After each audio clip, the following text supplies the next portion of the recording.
የአብርሃምን መንገድ ተከተልን ያለው የኢስሐቅን መንገድ። ያው አብርሃም አላህ ስብሐነሁ ወተዓላ በቁርአን ላይ ሚለተ አቢኩም ኢብራሂም ይለናል። እስልምናን እየገለጸ ለአንዱና ብቸኛ ለሆነው አምላክ ለእርሱ መገዛት በእርሱ ላይ ቅንጣትን ሳታጋራ ይሄንን አላህ ስብሐነሁ ወተዓላ ሚለተ አቢኩም ኢብራሂም ይላል። ይህ እስልምና የአባታችሁ የአብርሃም መንገድ ነው እያለ ይገልጸዋል።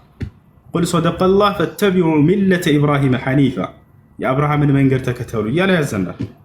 ቁል አገይረላሂ አብጊ ረበን ወሁወ ረቡ ኩሊ ሸይ ወላ ተክሲቡ ኩሉ ነፍስ አላህ ስብሐነሁ ወተዓላ ቁል ኢነኒ ሀዳኒ ረቢ ኢላ ሲራጢን ሙስተቂም ዲነን ቂየመን ሚለተ ኢብራሂም ሐኒፋ የአብርሃምን መንገድ መራኝ እያልክ ተናገር በላቸው። የአብርሃም መንገድ ላይ ያደረገን የአብርሃም መንገድ አንድና ብቸኛ የሆነውን አምላክ ያንን ማምለክ ነው። እነ ኢስሐቅ እነ ያዕቆብ እነ ዮሴፍ እነ ሙሴ መሲሁም የመጣው ለዚህ ነው።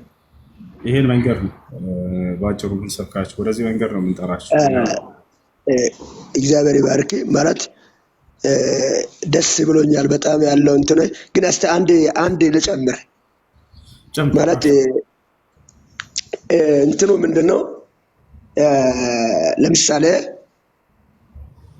መጽሐፍ ቅዱስ የነበረው የኦሪት መጽሐፍ ተበክሏል ከተባለ እሺ እኛ መጽሐፍ ባልን ነው የሚሻለው ለዓለም ሁሉ የተጻፈው መጽሐፍ ምክንያቱም ሁለቱም መጽሐፎች ለዓለም መጥተዋል የሚለውን ነገር ሁለቱም መጽሐፎች ራሳቸው ለዓለም እንደመጡ ይተርካል። ቁርአንም በራሱ ለዓለም መጥቻለሁ ብለዋል። መጽሐፍ ቅዱስ ነው ለምን መጣ እኛ መጽሐፍ ቅዱስ አንባቢዎች እናውቃለን። ነገር ግን መጽሐፍ ቅዱስ ተበርዟል፣ ተበላሽቷል፣ የሆነ ቦታ ላይ ኦሪት መጽሐፍ የራሱን መልክ ተበላሽቶ መጥተዋል የሚለውን ነገር የመጽሐፍ ቅዱስ ተንታኞች፣ የመጽሐፍ ቅዱስ ጻፊዎች፣ የመጽሐፍ ቅዱስ ተርጓሚዎች ወይንም እኛ ላይ አይደለም መጽሐፍ ቅዱስ መጀመሪያ የወረደው። መጽሐፍ ቅዱስ መጀመሪያ የወረደው በእስራኤል ላይ ነው። የእስራኤል ታሪክ ህዝብ ነው። እሱ ብቻ አይደለም። ቁርአንም አበሻ አይደለም የወረደው በአረብ ላይ ነው። ይሄ ማንም እኛም እናንተ የምታውቁት ነው። መጽሐፍ ቅዱስም የወረደው በእስራኤል ላይ፣ ቁርአን የወረደው በአረብ ላይ። ተረካቢዎቹ ተቀባዮቹ የዛ ወገን ሰዎች ናቸው። እኛ ተቀባዮች ነን። ስለዚህ የመጽሐፍ ቅዱስ ተቀባዮች መጽሐፍ ቅዱስ ተበርዟል ብሎ አላወሩም። ቀጥሎ ደግሞ ሌላ አገር ተወካይ ወደ ሌላ አገር ተቀባይ፣ ለምሳሌ የቁርአን ተቀባይ የአረብ አገር ነው። የመጽሐፍ ቅዱስ ተቀባዮቹ የእስራኤል ሰዎች ናቸው። ሁለቱም በራሳቸው መስመር ያሉ ሰዎች፣ ራሳቸው የፖለቲካ የብዙ ነገሮች ሲስተም ውስጥ የሚገኙ ሰዎች ናቸው። በዚህ ሲስተም ውስጥ ገብቶ ምናልባት ራሳቸውን ነገር ሊያንጸባርቁ ፈልገው እንደነ መጽሐፍ ቅዱስና ቁርአንም ስላላንጸባረቀብን ምንም መናገር አንችልም። ነገር ግን ዋና ጥያቄ ምንድነው? ቁርአን ቀደምት መጽሐፍቶችን ሊያረጋግጥ መጣ የሚለውን ቦታዎችን አሁን መረጃውን ሊያመጣልህ ባልችልም አመጣልህ ወይም ሌላ ጊዜ ገብቼ አንተም ታውቀዋለህ። ሊያረጋግጥልህ መጣው ገባኝ። ሊያረጋግጥ መጣው ካለ የመጽሐፍ ቅዱስ የመጣበት ዘመንና ባክ እግዚአብሔር አምላክ ባርክ ይስመኝ። መጽሐፍ ቅዱስ የመጣበት ዘመንና ቁርአን የመጣበት ዘመን በጣም የረጅም ዘመን ታሪክ አለው። የረጅም ዘመን ርዝመት አለው። መጽሐፍ ቅዱስ ረጅም ዘመን በሰው እጅ ቆይቷል። ያውም ኦሪት፣ ዛቡር ገባኝ። ኦሪት፣ ዛቡር ታሪክ መጽሐፎች የሚባሉ ገና ወንጌል ሳይመጣም ረጅም ዘመን ነበረው። ወንጌል መጥቶም ከብዙ ዓመታት በኋላ ነው፣ ከ600 ዓመት በኋላ ነው መሐመድ የመጡት ማለት ነው። አንድ ከይቅርታ እሺ፣ ያው ባጭሩ አሁን መጠየቅ የፈለግከው ቀደምት ሊያረጋግጥ የሚለውን እየነገርኩህ ነበረ። ቀደም እውነት የሚላቸውን ነገራቶች ቁርአን ያረጋግጣቸውን ነገራቶች እናረጋግጣለን። እሱ ጋር ትንሽ ልጨምርልህ ስለፈለኩ ነበር። እስቲ ልጨምርልህ ምን መሰለህ፣ ሊያረጋግጥልህ መጣው ካለ እሳቸው ቁርአን ላይ ቁርአን የመጣበትን ዘመን ታውቃለህ። የነበረውን መጽሐፍ ቅዱስ ተበርዞ አይወስበኛ የነበረውን መጽሐፍ ተበርዞ መሆኑን ቢያውቁ ረሱል መሐመድ ተበርዟል ብሎ አይናገሩም ነበረ ወይ? ለምንድን ነው አረጋግጣለሁ አሉት? አዳምጠኛ አንድ ጊዜ ልናገር። እሺ፣ ሊያረጋግጥ ሲል እየነገርኩህ ነው። ገብቶሃል አይደል? ሊያረጋግጥ ሲል በቁርአን ውስጥ የገለጻቸው እውነታዎች አሉ። እነዚህን የሚመስሉ መጽሐፍ ቅዱስ ላይ ካሉ ያረጋግጣቸዋል። ያ ማለት ነው። የሌሉትንስ እነዚያን ደግሞ ያርማቸዋል። አረጋጋጭ የሚለውን ብቻ ወስደህ አራሚ የሚለውን ለምን ትተዋለህ? አላህ ቁርአንን ስለ ቀደምቶቹ መጽሐፍቶች የሚያርማቸው እንደሆነ ገልጿል። ይሄ ትክክል ነው ራይት፣ ይሄ ኤክስ ነው ብሎ ያርምልሃል ቁርአን ማለት ነው። ያለፉትን ይሄን ቃል ልስጥህ وأنزلنا إليك الكتاب بالحق مصدقا لما بين يديه من الكتاب ومهيمنا عليه لا تقطعطاري ነው በእነሱ ላይ እና አረጋጋጭ የሚለው ቃል ላይ እዚያው ላይ አላህ ሱብሓነሁ ወተዓላ ተቆጣጣሪም ነው ብሎታል። ገብቶሃል አይደለ? ይሄን ላውጣና ላሳየ የሚቆጣጠራቸው ነው። ይሄ ስህተት ነው ብሎ ያርማቸዋል። እንደሚያረጋግጥ የሚያረጋግጠው ምኑን ነው ከተባለ በውስጡ የተነገሩትን እውነታዎች ነው። ሙሴ ነብይ ነው የሚል ባገኝ አዎ ይሄ ሙሴ ነብይ ነው፣ ምክንያቱም ቁርአን አረጋግጦታልና ነብይ መሆኑን። በዚህ መልኩ ነው አሁን ላሳየህ። ወሙሀይሚነን ዐለይህ ሱረት አልማኢዳ ምዕራፍ 5 ቁጥር 48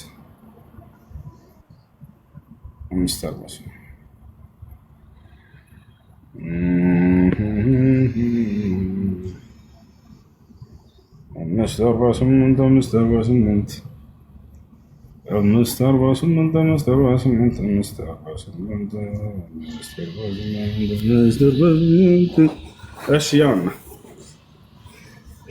ያውና እዚህ ጋር ይታያል። በደንብ አስተውል። አሁን እዚህ ጋር ወደ አንተም መጽሐፉን ከበፊቱ ያለውን መጽሐፍ አረጋጋጭና በእርሱ ላይ ተባቂ አንዴ ፕሮፌት ባክህ አንድ ጊዜ እባክህ እንድንረዳው ወደ አንተም ይላል። ወደ ማን? ወደ ነብዩ መሐመድ ሰለላሁ ዐለይሂ ወሰለም መጽሐፉን ከበፊቱ ያለውን መጽሐፍ አረጋጋጭ ብቻ በቃ እዚህ አራት ነጥብ አድርገህ አትሂዱ ነው የምንላችሁ።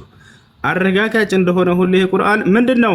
በእርሱ ላይ ተጠባባቂ ሲሆን በእውነት አወረድን አለ። ያው ይሄ ነው በቃ ዋናው። እዚህ ጋር ይጠባበቃቸዋል፣ ያርማቸዋል። እነዚያንም አረጋጋጭ የሚለውን ብቻ ሳይሆን እሱ አራሚ ወይንም ተጠባባቂ መሆኑንም ይዛችሁ ሂዱ እንጂ አረጋጋጭ የሚለው ምኑን ነው ከተባለ ቁርአን ያረጋገጣቸውን እውነታዎች መጽሐፍ ቅዱስ ላይ የሚገኙ ከሆነ እናረጋግጣቸዋለን። መሲሁ ሙታንን አስነስቷል ወይ? በአምላኩ ተአምር አዎ አስነስቷል። አይንን አብርቷል ወይ? አዎ አብርቷል። ደዌን ፈውሷል ወይ? አዎ ፈውሷል። ሙሴ ነብይ ነው ወይ? አዎ ነብይ ነው። እነ አብርሃም እነ ይስሐቅ እነ ያዕቆብ ጻድቅ ናቸው? አዎ ናቸው። እነ ዳዊት እነ ይህን ሁሉ እንመሰክራለን። ገብቶሃል አይደለ? በእነርሱም ላይ አራሚም ነው፣ ይጠባበቃቸዋል። ተጠባባቂያቸውም ነው፣ አራቢያቸው ነው። ገብቶሃል አይደለ?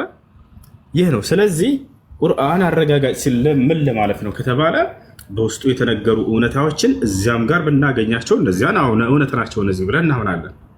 አይደለም መጽሐፉ ላይ የሆነ ጋዜጣ ላይ መጥቶ ሰውየው እምነት አልባ የሆነ ሰው መጣና ሙሴ የሚባል ነብይ ብሎ ጻፈ። ይሄን አረጋግጥለታለሁ፣ ይሄ ቃል እውነት ነው፣ ነብይ ነው ሙሴ እላለሁ። ያ ማለት ግን ሙሉ የጻፈው መጽሐፉ ጋዜጣው ላይ እውነት ነው ማለት ነው ወይ? ለመጽሐፉን ማረጋገጥ አይደለም፣ በውስጡ የሚገኘውን አምላክ ያረጋገጣቸውን እውነታዎች ያረጋግጥለታል። ይሄ ኦኬ። አሁን በሱ ላይ አሁን ለምሳሌ ይቅርታ አድርግልኝ ነገር አበዛው መሰለኝ። ሌሎች ሰዎች የሚጠይቁ ሰዎች ስለሚኖሩ ትንሽ ጊዜ እንትን አረኩ መሰለኝና ተጠባባቂ የሚለው አማርኛ አራሚ የሚለውን ነገር ይገልጻል ወይ?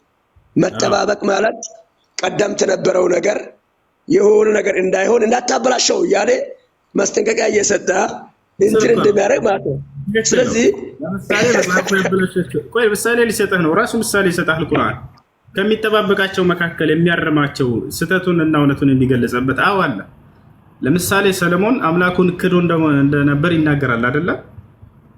ወማ ከፈረ ሱለይማን አለና አላህ በቁርአን ላይ አረመው፣ ሰለሞን ግን አልካደም፣ ውሸት ነው አለ።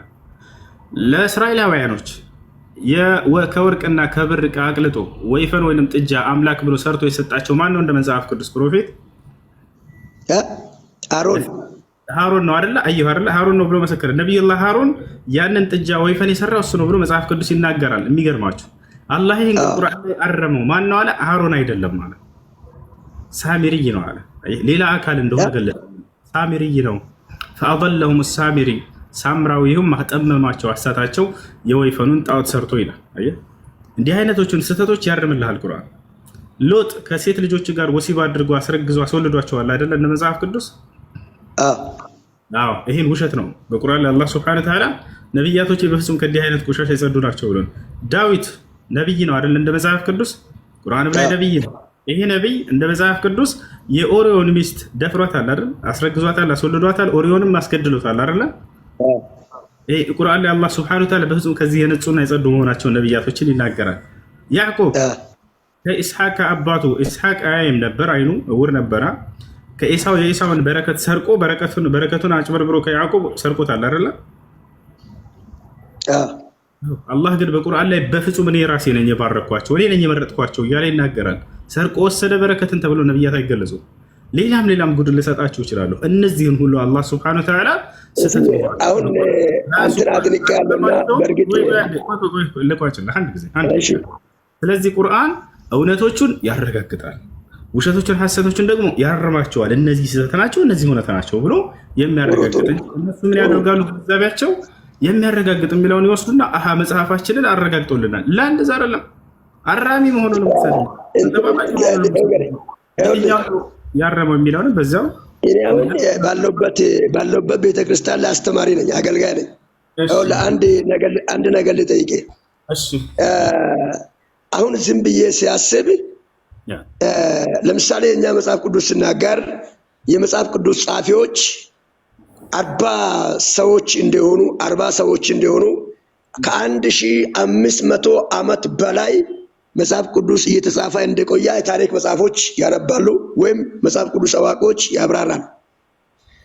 አሁን 1500 ዓመት ሲጻፍ የቆየው መጽሐፍ ቅዱስ ቀጥሎ 40 ሰዎች የጻፉት መጽሐፍ ቅዱስ 40 ሰዎችም በተለያዩ ዘመናት ላይ አንዱ ስሞት የቆዩት መጽሐፍ ቅዱስ በራሱ ዘመን ላይ አራሚ ይመጣል ብሎ አልመጣም። መጽሐፍ ቅዱስ ላይ አራሚ ይመጣል ብሎ አልመጣም፣ አላወራም።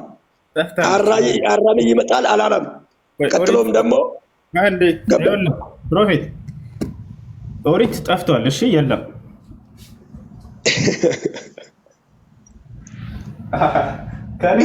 እሺ ማን ነው ያጠፋው? እንዴት ነው የጠፋው? በጣም ጥሩ ማስረጃ ልሰጥህ ነው። መጽሐፍ ቅዱስ ላይ ማስረጃ ልሰጥህ ነው። ይላል የአባቶቻችን ኦሪት ጠፍታለች ይላል መጽሐፍ ቅዱስ። ና ላሳየህ። ምኑ ጋር? የቁርአን አይደለም ናብስር ላሳየህ ነው። የጌታ በጌታ ነው አይደለ ፕሮፌት? ኧረ እኔ ፓስተር ነኝ። ምን ነከ? እሺ ያና ከመጽሐፍ ቅዱስ ልሰጥህ ነው። እሺ ዘንድሮ ማይወጣ ጉድ የለም። እስቲ ያሳይ።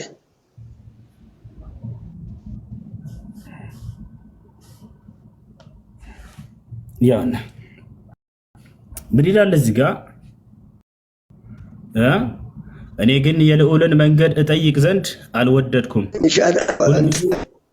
ሁልጊዜ በእኛ ላይ ስለሚያልፈው እንጂ እስራኤል በውርደት ለአሕዛብ የወደድከውም ሕዝብ ለኃጢአተኞች ሕዝብ ተሰጥቷልና ይላል።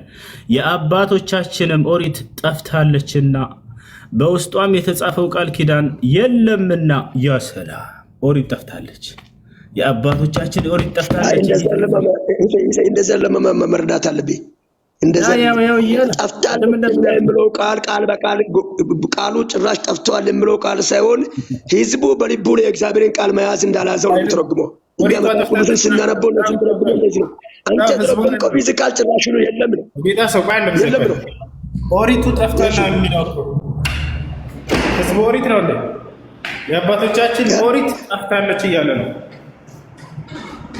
አሁን ይሄ መጽሐፍ የሚጻፍበት ሰዓት ኦሪት ሰዎች የሉም። ያለ የአባቶቻችን ኦሪት ቅድም ነበር ያልኩ ኦሪት ጠፍታለች እያልኩ ነበር። የለም እንደዛ የሚል አልከኝ። ቃል በቃል የአባቶቻችን ኦሪት ጠፍታለች ብለው ራሳቸው መስክረዋል። ከዚያ በኋላ ሰዎች ተነስተው የጻፏቸው ናቸው። አሁን አንተ የጻፈው ሙሴ ነው አይደለም የምትለው? ብሉይ ኪዳን? አዎ። በጣም ጥሩ።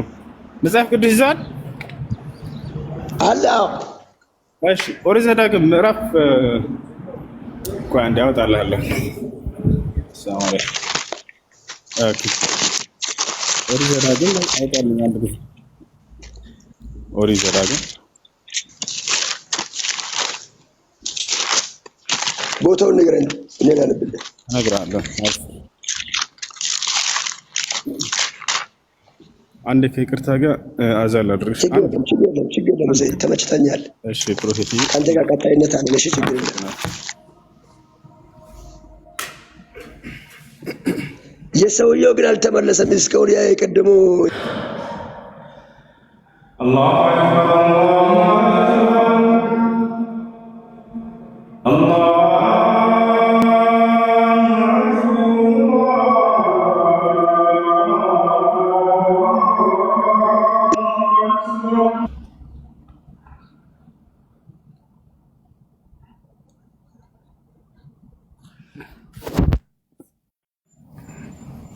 እሺ ጥምጣም ይስተካከል። ትክክል ነው። አሁን ይሄ እንደዚህ ይደረግ።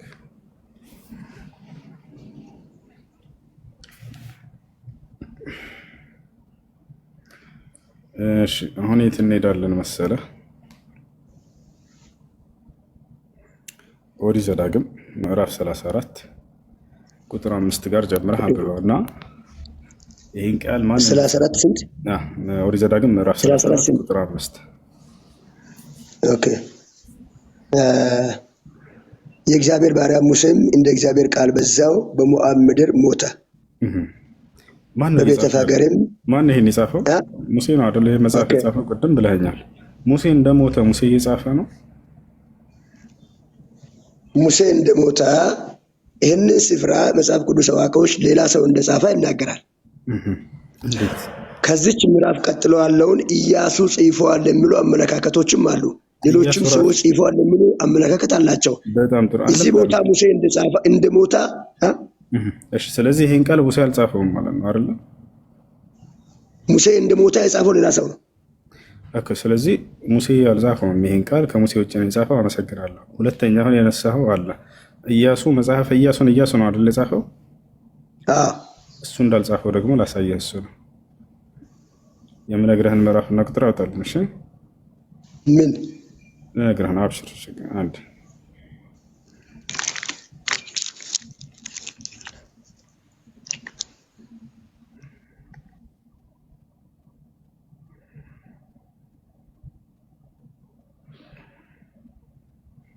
እሺ ኢያሱ 24:29 ኦኬ።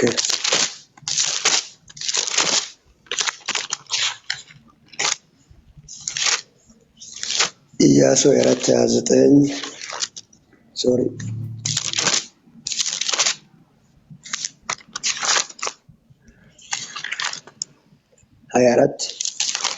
24:29 እሺ 24:29 ምንድን ነው የምለው? 29 እንደዚህ ይላል። እንዲህም ሆነ ከዚህ ነገር በኋላ የእግዚአብሔር ባሪያ የናዌ ልጅ ኢያሱ ዕድሜ 110 ዓመት በላው ሲሆነው ሞተ። በተራራማውም በኤፍሬም አገር በገዓዝ ተራራ በሰሜን ባለችው በርስቱ ዳርቻ በስንምኤር ቀበሩት። ኢያሱም ባለበት ዘመን ሁሉ ከኢያሱም በኋላ በነበሩት ለእስራኤልም ያደረገውን የእግዚአብሔርን ስራ ሁሉ ባወቁት በሽማግሎች ዘመን ሁሉ እስራኤል እግዚአብሔርን አመለኩላል። መጽሐፈ ኢያሱን ኢያሱን የጻፈው ብለኛል። ኢያሱ ስለ ራሱ መሞት አሁንም እየጻፈ ነው። ይሄንስ ማን የጻፈው ልትለው? እሺ የሙሴን ኢያሱን የጻፈለት አላቸው። እዚህ ልመልስልህ። አንተን ምናልባት ያለበትን ቦታ ፖዚሽንን ሲያይ አሁን ያለበት ቦታ ስለማያውቅ እሺን ብዬ ስጠራ ይቅርታ። ስለዚህ እንዲህም ሆነ ከዚህም በኋላ ሁለቱም ቦታ እየጠቀስክ ያለው ኢያሱ ሞተ፣ እዚህ ተቀበረ ይለናል። ኢያሱ የት እንደሞተ የት እንደተቀበረ ማን ነው እየጻፈ ያለው? ኢያሱን የጻፈው መጽሐፍ ጥሩ ነገር ነው። ጥሩ ነገር ነው። ልመልስልህ። ይህ ሁለቱም የጠቀስካቸው ቦታዎች የመጽሐፉ ምዕራፎቻቸው መጨረሻ የሆነባቸው ቦታዎች ናቸው። ለምሳሌ ሙሴ እንደ ሞታ እንደተቀበረ መጽሐፉን እየጻፈ ይምጣና ታሪኩን ሳይጨርስ ሙሴ ሞታ። ታሪኩን ሳይጨርስ ሙሴ ሲሞት በሙሴ እግር ለተተካው ኢያሱ ደግሞ ታሪኩን ተቀበለውና ሙሴ ከሞታ በኋላ ሙሴ እንደዚህ በዚህ ቦታ ሞቷል፣ እንደዚህ ሆኗል፣ ቀጣይነቱ በዚህ ሆኗል ብሎ ኢያሱ ተቀበለውና ታሪኩን ዘገበው።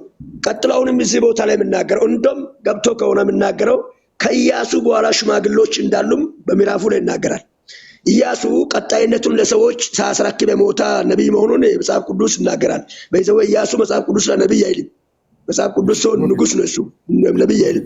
ነገር ግን ወይም መሪ ወይም በራሱ ዘመን ሰዎችን ከእግዚአብሔር ጋር እንዲቀመጡ ያደረገው ሰው እሱ ጻፈውና እሱም ልክ እንደዚሁ ታሪኩን ሳይጨርስ ሲሞት ከሱ ቀጥሎ የሚገኙ ሽማግሌዎች እኛ መጽሐፍ ቅዱስ ተማሪዎችና የመጽሐፍ ቅዱስ ተከታዮች የምናምነው ከኢያሱ በኋላ የነበሩ ሰዎች ታሪኩን እንደዘገቡት ነው የምናገረው። ቀጣይነቱ ቀጥሏል። የሙሴ መጽሐፍም ቀጥሏል፣ የኢያሱም ቀጥሏል። ስለዚህ አሁን ቅድም ምን አልከኝ? ኢያሱን የጻፈ የነበረው ብለኸኛል አይደለ? አሁን ደግሞ ይህን ኢያሱ አልጻፈው። ሌላ ደግሞ ምን ምክንያት አመጣህ? አሁን እንደምታየው ሁለቱም የሙሴንም የኢያሱንም መጨረሻ ላይ የተቀመጡ ምዕራፎች ናቸው።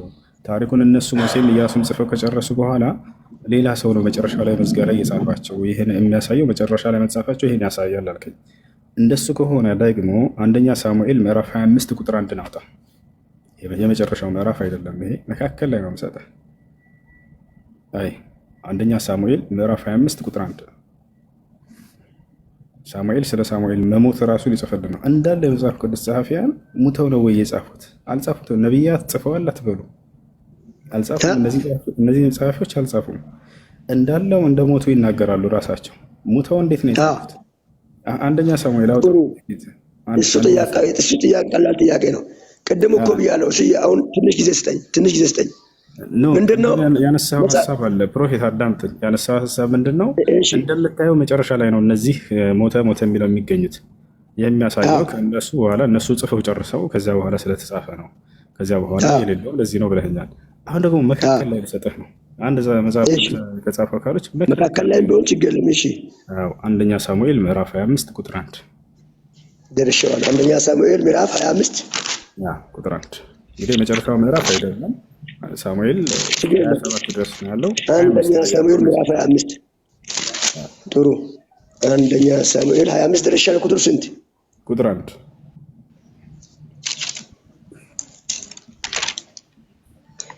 ሳሙኤልም ሞታ፣ እስራኤልም ሁሉ ተሰብስቦ አለቀሱለት፣ በአርሜቴምም በቤቱ ቀበሩት። ዳዊትም ተነስቶ ወደ ፌሬን ምድር ባዳ ወረደ። ስለዚህ ሳሙኤል ስለ ሳሙኤል መሞት እየጻፈ ነው። የቱ ጋር ነው ይሄን የጻፈው? መጨረሻው ጋር ነው። ጥሩ መጽሐፍ ቅዱስ አዋቂዎች እዚህ ጋር ምንድን ነው የሚሉት? የሳሙኤልን መጽሐፍ ሳሙኤል ከጻፈ በኋላ የሳሙኤል መጽሐፍ በሳሙኤል ብቻ የተጻፈ መሆኑን አምኑ። ሌሎች ጸሐፊዎችም እንዳሉ ያምኑታል። ሳሙኤል ገባኝ። ይኸውልህ ቀጥሎ ዳዊት እንዳለ እንደውም ዳዊት እንደጻፈ ነው የምታምነው። ገባኝ። እንደውም ዳዊት ተክቶ እንደጻፈ ነው የምታምነው። በእርግጥ ዳዊት ሊቃውንቶች እንደዚህ አሉ። የቱ ጋር ነው ሊቃውንቱ እንደሱ ያሉት? ከይቅርታ ጋር ሊቃውንቱ እዚህ ቦታ አይሰፍሩም፣ አይናገሩም። እዚህ ቦታ አይናገሩም። መጽሐፍቶች ማን እንደጻፋቸው በጋይድ መጽሐፎች ነው የሚተነተኑት። መጽሐፍቶች ማብራሪያ አላቸው። አንተም ታውቀዋለህ ይሄን ነገር። ስለዚህ ሳሙኤል አሳየኝ አንተ ፕሮፌት። ይኸውልህ ሊቃውንቱ አሁን ያልከውን ቃል እንዳሉ የቱ ጋር ነው ያሉት? እስኪ ያሳየን። ጥሩ ይኸውልህ የኛ መጽሐፍ ለምሳሌ እንደ ቁርአን ሐዲስ ምናምን እያለ እንትን ቦታ ወደዛ ቁርአንና ሐዲስ መልስ አይሆንም። ስለዚህ ሊቃውንቱ እንደዚህ ብለው አብራርተውታል። ይሄንን አንቀጽ ብለናል። የቱ ጋር ነው? አሳየን እስኪ ጌታ ሰው። አሁን የቱ ጋር ነው ብዬ መናገር እኔ አሁን መጽሐፍ ቅዱስ ማብራሪያዎች የተለያዩ መጽሐፍ ቅዱስ ማብራሪያዎች ስላሉ ቦታውንም ጠቀስ አድርጎ ስለማይናገር ይሄ ነው ብዬ አልዋሽም። ብዙ ሰው እየሰማ ስለሆነ በቃ ጃ አለ ጃ ከላይ ያለውን የሥላሴ ሊቅ አለ ከላይ አንተ ጃ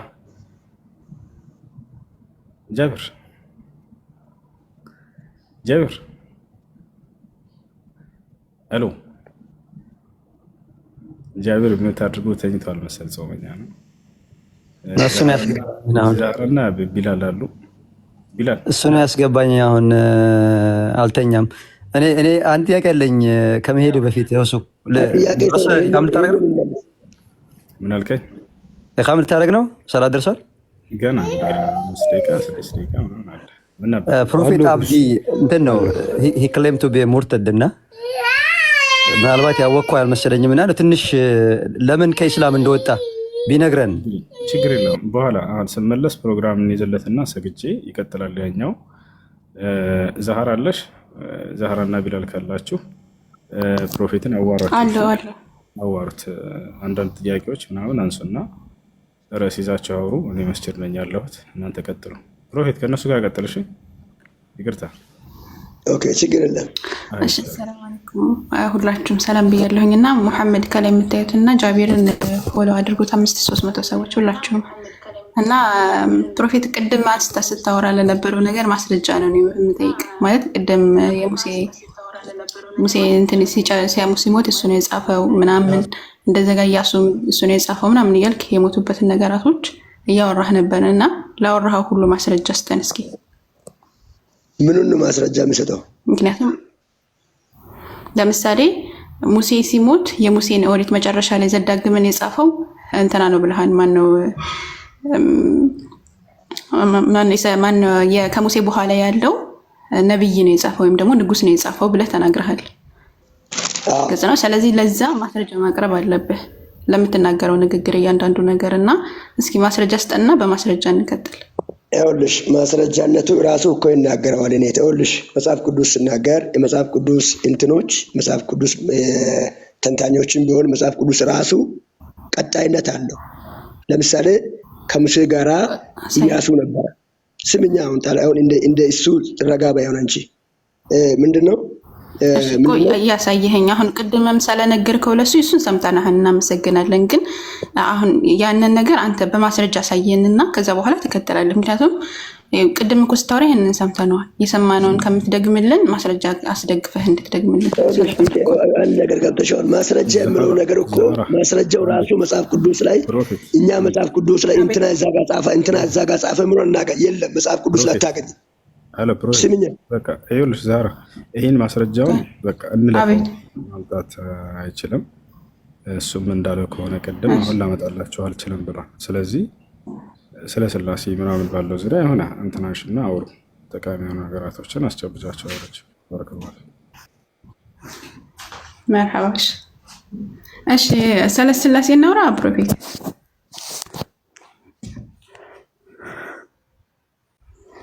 ይሰማሃል? ሚት ነህ ፕሮፌት አለ ሚት ነህ? እሺ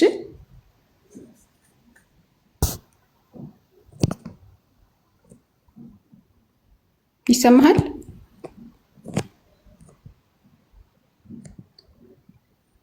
የኔ ነው እንዴ የተቋረጠው? ሚት ነህ ወገናችን ፕሮፌት። ሁልሽ ድንገርሻ እሺ እኔ ስላሴ ጥያቄ አለኝ ብዙ ጊዜ ይሰማኛል። ከመድረሳችን በፊት ይሄኛውን ስሚኝ ስላሴ ከመድረሳችን በፊት አሁን ቅድም የጠየቅሽበት ቦታ ነው ማስረጃ ነው። ልንገርሻ ስሚኝ ኢያሱ መጽሐፍ ምዕራፍ 1 ላይ ቁጥር 1 ሲናገር ከሙሴ ቀጥሎ ኢያሱ እንደቀጠላ መጽሐፍ ቅዱስ ይተርካል። ከሙሴ ቀጥሎ ኢያሱ እንደቀጠላ እንዲም ሆነ የእግዚአብሔር ባሪያ ሙሴ ከሞታ በኋላ እግዚአብሔር የሙሴን አገልጋይ የናዌን ልጅ ኢያሱን እንዲህ ብሎ ተናገረ። ባሪያዬ ሙሴ ሞቷል። አሁንም አንተና ይህ ሕዝብ ሁሉ ተነስታችሁ ለእስራኤል ልጆች ወደሚሰጣችሁ ምድር ይህንን ዮርዳኖስ ተሻገሩ። ለሙሴ እንደነገርሁት የእግራችሁ ጫማ የሚረግጠውን ቦታ ሁሉ ለእናንተ ሰጥቼዋለሁ። አሁን እዚህ ቦታ የምናገረው ኢያሱ ሙሴ እየጻፈ ይምጣና ሙሴ ከሞታ በኋላ ቀጣይነቱን ሙሴ እግር ስር ያለው ኢያሱ መጽሐፉን ተቀብሎ እንደጻፈ መጽሐፉን ተቀብሎ ህዝቡን ተቀብሎ እንደመራና እንዳሻገረው መጽሐፍ ቅዱስ ይናገራል። ጻፈ የሚል እዚህ ላይ አሁን አላነበብክልኝም። ጻፈ የሚለውን ነገር እኮ ሙሴ ማን ነው? ከሙሴ በኋላ ኢያሱ ጻፈ የሚል እኮ ኢያሱ እንደጻፈው እኮ ነው ማስረጃ ስጠን የተባልከው እንጂ ከሙሴ በኋላ ኢያሱ እንደመራቸው አይደለም። ኢያሱ እንደመራቸው ማንኛ ምናቀለን? እሺ አንቺ ማን ጻፈ እያለሽው? እኛ መጽሐፍ ባለቤቶች ማን ጻፈ የሚለውማ የኛ ጥያቄ እኮ ነው። እኛ መጽሐፍ ቅዱስ ባለቤቶች ኢያሱ ጻፈ ካልን አንቺ ለጻፈ ጻፊ አግኝተሽዋል እኮ? የኛ እኮ ስለማናውቀው እኮ ነው የጠየቅነው። የምናውቀው እኮ ለምን እንጠይቅሃለን እኮ? ከምናውቀው ካወቅነው ለምን እንጠይቅሃለን? ጸሐፊው አይታወቅም እያለ ነው እኛ ጸሐፊው እኮ የመጽሐፉ ጸሐፊ አይታወቅም ነው። አይታወቅም። ክርስቲያኖች ዝም ብላችሁ ነው የተቀበላችሁ እኮ። የሚታወቅ ከሆነ ማስረጃ ማቅረብ አለ። የሚታወቅ ከሆነ ማስረጃ ማቅረብ አለብን። ኢያሱ አለ ቀጣይነቱ ቀጣይ ኢያሱ ብቻ ሳይሆን የእስራኤል ሕዝብም እኮ አለኛ ቀጣይ ማን አለ እኮ አልጠየቅም። ጸሐፊ ኢያሱ እንደሆነ ምንድነው ማስረጃው ነበር? ማስረጃውማ ኢያሱ ሊመራ እንደተነሳ ሕዝቡን እንደተረከበ መጽሐፉንም የሙሴንም መጽሐፍ ማስረጃ የለም። ኦሬዲ እንደጻፈው ምንም አይነት ማስረጃ የለም። ፕሮፌት ይኸውልሽ ስምኛ ወደ ስላሴ እንሂድ። የሱን ፍርድ ለህና ለተዳለ ስለ ስላሴ እኛ እናውቀዋለን እንጂ ስለ ስላሴ ምንድን ነው ዋና ጉዳይ እንምጣ። ዋናው እኮ ስለ ስላሴ ነው። አሁን ይሄ አታውቀውም ኦሬዲ። ስለዚህ ሳላወቅኩ ይሄኛውን ወደ ቀጣዩ እንሂድና ቀጣዩን እንይ ማለት ስለ ስላሴ ማወቅ ስለምንችል ማለት ኃይለ ቃላቶችን ሳይሆን መነጋገር አለብን። እሱ እስከሚመጣ ወራበለ ዘይነ አይ ሰውዬ አንደኛ እንደዚህ ቃላቶችን አትጠቀማ። በሰው ላይ እንደዛ ይጠቀሙ። ሰውን እያከበረሽ አውሪ እንዴ እኔ እኮ ነው ምንም እኮ አልተጠቀምኩም። ምን ያልኩትኝ ተወካለሽ ያልሽ እንዴ አይደረግም እንደዚህ ሰውን እያከበረሽ እኔ እኮ አላሽሟጠጥኩም። ለምን አይባልም። ችግራችሁ እኮ እናንተ ከታች ያላችሁ ሰው ፕሮፌት አብዲ ያሽሟጠጣችሁ ነው። አለማውቃችሁ በዚህ ነው የምታውቁ። አብዲ የሲሜ ማልታት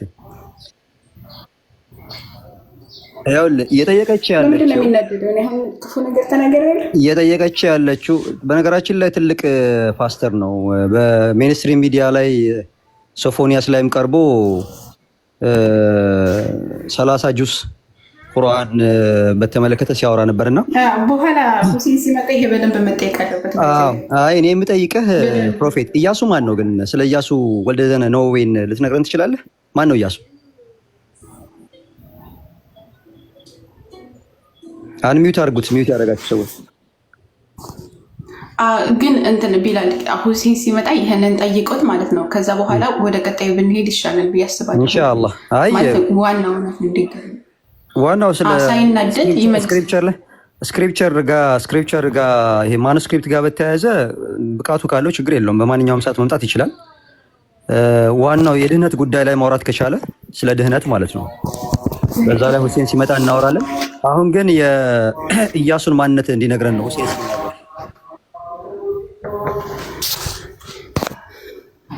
መርሃባ ስላሴን ቢነግረን ግን የተሻለ ይመስለኛል። ፕሮፌት ቀጥል። ሚዩት ነሽ፣ ሚዩትህን አንሳውና ዛሩ ሰማለው። ሰላም አለይኩም እና ቢላን ፎሎ አድርጓቸው። ይሰማል ጃቢር?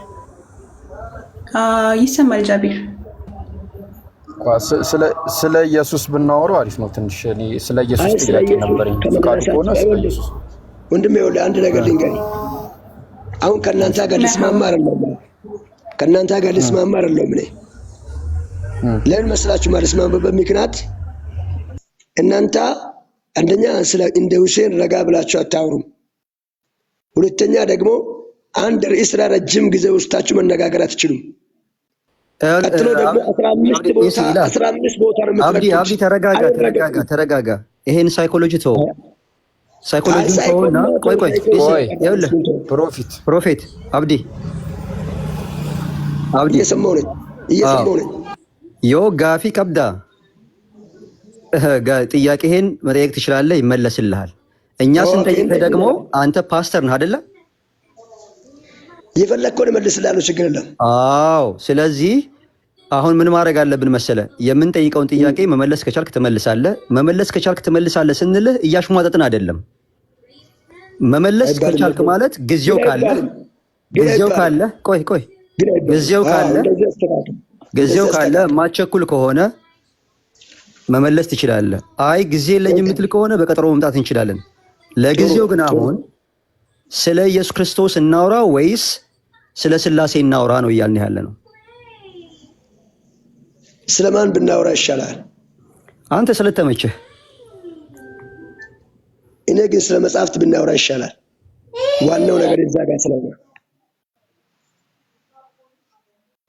ዋናው ነገር እዛ ጋር ስለሆነ ስለ ስላሴም ልላቀን እናያዘው፣ ስለ ኢየሱስም ልላቀን እናያዘው።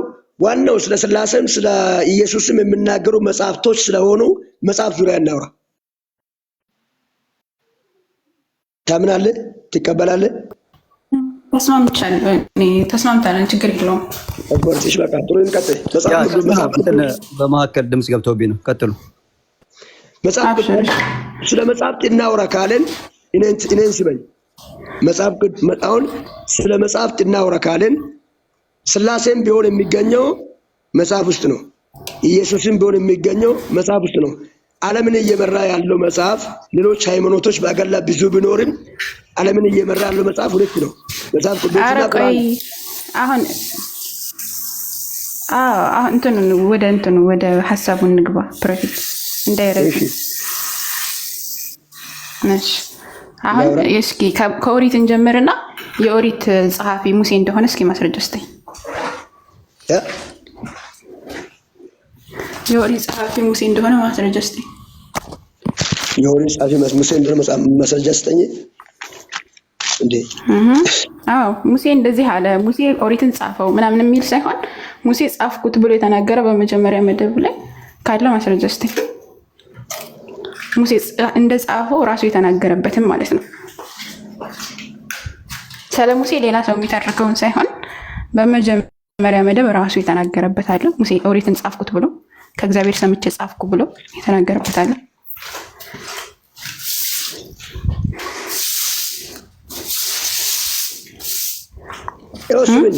ስምኛ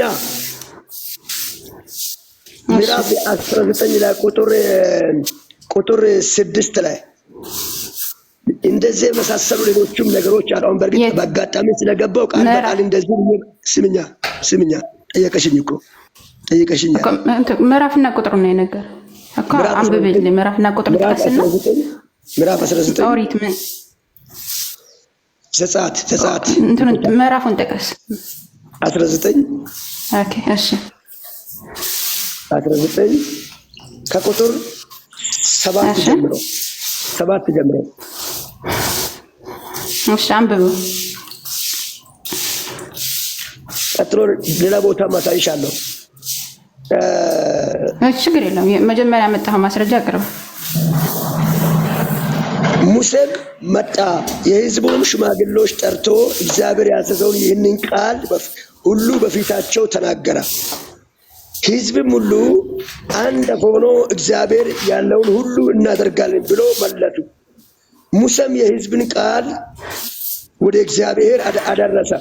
እግዚአብሔርም ሙሴን ከአንተ ጋር ስንነጋገር ስምኝ። እግዚአብሔርም ሙሴን ከአንተ ጋር ስንነጋገር ሌላ ሰው የሚተርከውን አላልኩም። ፕሮፌት ጥያቄ ግልጽ ነው። ሌላ ሰው ስለ ሙሴ እንደዚህ አለ፣ ሙሴ በዚህ መጣ፣ ሙሴ በዚህ ሄደ፣ ሙሴ ከእግዚአብሔር ጋር አወራ የሚለውን ሳይሆን ሙሴ እንደዚህ ብሎ ጻፈ የሚለውን ሳይሆን ሙሴ እንደጻፈው በራሱ የተናገረበት አለ። ሙሴ ኦሪትን ጽፌያለሁ ከእግዚአብሔር ሰምቼ እንደዚህ ጽፌላችኋለሁ ብሎ የተናገረበት አለ። አንደኛ እያወራው ጣልቃ አትግቢ። እሺ አልገባም፣ ግን መልስ ሲመልስልኝ ነው። መልስ ሲመልስልኝ ጠጥም ያዳምጣል። እባክሽ በቃ ልውጣ። አንቺ አልተረዳሽኝም። እሺ ቀጥል። አንደኛ እያወራሁበት ያለበትን ሀሳብ በደንብ ስምኝ። አሁን ሌላ ሰው የጻፈው ሰውን ይሄ መጽሐፍ ራሱ የጻፈው ራሱ ነው የሚናገረው። ራሱ እያወራው ነው፣ ሌላ ሰው አይደለም። በራሱ አንደበት ነው እያወራ ያለው እንጂ እዚህ ቦታ ሲጀመር የኦሪት መጽሐፍ ማንም ሰው አልገባበትም፣ ሌላ ጻፊም የለም። ስለዚህ ራሱ በራሱ ያወራው ነው እያወራ ያለው እንጂ እንትና እንደዚህ ያለው የሚባል አይደለም። ወቤላ ለመቀበል የሚታረገው ነገር ሊሆን ይችላል እንጂ ስምን ሙሴም ነው የምለው እኮ ሌላ ሰው እኮ አይልም። ሌላ ሰው ቢል እኮ ሙሴም ብሎ ነው የሚጀምረው። ሙሴም መጣ ከየት ከተራራ ምን ይዞ የእግዚአብሔርን ቃል ይዞ ወረደ። ከእግዚአብሔር ጋር 40 ቀን ተቀምጦ 40 ቀን ከእግዚአብሔር እጅ መጽሐፉን ይዞ ወረደ። ወርዶ መጣና ለሕዝቡ እንደዚህ አለ። ሕዝቡንም ሽማግሌዎች ጠርቶ እግዚአብሔር ያዘዘውን ይህንን ቃል ሁሉ በፊታቸው ተናገረ። ከዛ ሕዝብ ሁሉ አንድ ሆኖ እግዚአብሔር ያለውን ሁሉ እናደርጋለን ብሎ መለሱ። ሙሴም የሕዝቡን ቃል ወደ እግዚአብሔር አደረሰ። መልሶስ አሁን እግዚአብሔር ደግሞ እግዚአብሔርም ሙሴን ስምኝ፣ እግዚአብሔርም ሙሴን ከአንተ ጋር ስንነጋገር ሕዝቡ እንዲሰሙ ደግሞም ለዘላለም እንዲያነቡህ እነሆ በከባድ ደመና እመጣልሃለሁ አለው። ሙሴም የሕዝቡን ቃል ለእግዚአብሔር ተናገረ። እግዚአብሔርም ሙሴን አለው፣ ወደ ሕዝብ ሂድ፣ ዛሬና ነገም ቀድሳቸው፣ ልብሳቸውንም ይጠቡ። በሦስተኛውም ቀን ሕዝብ ሁሉ ሲያዩ እግዚአብሔር በሲና ተራራ ላይ ይወርዳልና ለሶስተኛውም ቀን ይዘጋጁ። ወስንም ለሕዝቡም በዙሪያውም አደረገላቸው። ወደ ተራራውም እንድትወጡ ጫፉንም እንዳትነኩ ተጠንቀቁ፣ ተራራውንም የነካ ፈጽሞ ይሞታል አለው ብሎ ይቀጥላል። ስለዚህ እዚህ ቦታ የምናገረው ሙሴ ለሕዝቡ እንደተናገረ ከሕዝቡ ከእግዚአብሔር እንደሰማ እንዳመጣው መጽሐፍ ቅዱስ ራሱ አብራርቷል። ሌላ ሰውን ሙሴ ነው ራሱ። ኦኬ ፕሮፌት ይሄንን ንግግር እየተናገረ ያለው ማን ነው? ሙሴ ነው አለው ስለራሱ። አዎ ለምሳሌ አብዲ እንደዚህ አለኝ እያለ ይናገራል ነው አልኩ እያለ ነው የሚናገረው? መናገር ካለበት አለው እያለ የሚለው ስለ እግዚአብሔር ማን ነው ተናጋሪው? ስለ ሙሴ እግዚአብሔር ሙሴና በሙሴ በእግዚአብሔርና በእስራኤል ሕዝቦች መካከል ያለውን ንግግር እየዘገበ ያለው ማን ነው? የኔ ወንድም በደምብ ስመኛ። አሁን እየዘገበ ያለው ማን ነው ያለው? ስክራይበሩ ማን ነው? እግዚአብሔር አለው እኮ ማን ነው ያን እየተናገረ ያለው? ያን እየተናገረ ያለው ሙሴ ነው። ለምን አሰማኝም? እየሰማሁ ነው። ከሰማ ተረጋጋ፣ ስመኛ። እሺ እኔ ለምሳሌ ልጠይቅህ አንድ ጥያቄ። አንተ የሆነ ነገር ነገርከኝ አይደለ? አለኝ ነው ብዬ መጻፍ ያለብኝ አለው ብዬ ነው መጻፍ ያለብኝ? አብዲ መሐመድ እንዲህ አለው እያልኩ ነው መጻፍ ያለብኝ? አዎ። ለምን በለኝ። ሰውየው ከእግዚአብሔር የሰማውን መጥቶ እግዚአብሔር አለው እያለው ይናገራል። እሱ ሰሚ ነው፣ ተናጋሪ እግዚአብሔር ነው። አይደለም። ጥያቄው እኮ አልገባህም ፕሮፌት። ጥያቄው ምንድነው መሰለህ? ሙሴ እግዚአብሔርን አለው፣ ሙሴ ደግሞ እግዚአብሔርን እንደዚህ አለው፣ እግዚአብሔር ሙሴን እንደዚህ አለው እያለ የሚተርከው ማን ነው? ለምሳሌ እኔ ሰላንተና ስለ ሙሐመድ ብተርክ ሙሐመድ እንትናን ፕሮፌትን እንደዚህ አለው፣ ፕሮፌት ደግሞ ሙሐመድን እንደዚህ አለው ብዬ ብተርክ ስለ ሁለት ሰዎች ሶስተኛ ሰው እኔ እየተረኩ ነው ያለሁት። አንተ አሁን የተናገርከው በአጠቃላይ ሙሴ የእግዚአብሔርን ቃል እንደዚህ አደረገ፣ እስራኤላውያን እንደዚህ አደረጋቸው፣ በዚህ አመጣ፣ ኦሪትን አመጣ፣ እንደዚህ አደረገ፣ ጻፈ ወይም አመጣ እያልክ እየተናገርክ ነው። ስለዚህ ሶስተኛ ሰው ነው እንጂ ሙሴ አይደለም እየተናገረ ያለው። ሙሴ በመጀመሪያ መደብ እኔ ጽፌያለሁ የሚል አለ ወይ? ሙሴ ኦሪትን ከእግዚአብሔር ሰምቼ ጽፌያለሁ የሚል አለ ወይ ነው ጥያቄ። እንደዛ ካለ ስጠኝ። ከዛ በኋላ ይሄኛውን ደግሞ እናየዋለን። እንደዛ ከሌለ ማለት ነው። ኧረ አለ። በእናትህ እናንተ ያልተደማመጥ ነው። እሱን ነው የምፈልገው። በቃ አሁን ተረድተኸኝ ከሆነ ጥያቄውን እሱን ስጠኝ እባክህን። አሁንም ልስማ። አሁን ጸጥ ብዬ አዳምጬህ ነበረ። የጠየኩት ጥያቄ አልተመለሰም እና አሁንም ልጠብቅህ። ሙሴ በመጀመሪያ መደብ ስለራሱ ኦሪትን እንደጻፈ ያስቀመጠበት አንድ ማስረጃ ካለ ከዘፍጥረት እስከ ዘዳግም ድረስ እስኪ አንድ ቦታ ላይ ስጠኝ። ያው ስመኛ መስማት ስለማትችሉ ይሆን ይችላል እንጂ እያወራሁልሽ ያለሁት አለኝ የሚለውን ብቻ ሳይሆን አለ የሚለውም ጭምር ራሱ እግዚአብሔርና ሙሴ እንደሚነጋገሩ ነው የሚያሳየው። ከሰማሽኝ ረጋ ብለሽ ስሚኝ፣ ካልሰማሽኝ የኔ እናት ቴንኪው ብዬ እወጣለሁ። እንደማመጥ አወጣለሁ እያልክ እያስፈራራህ ነውና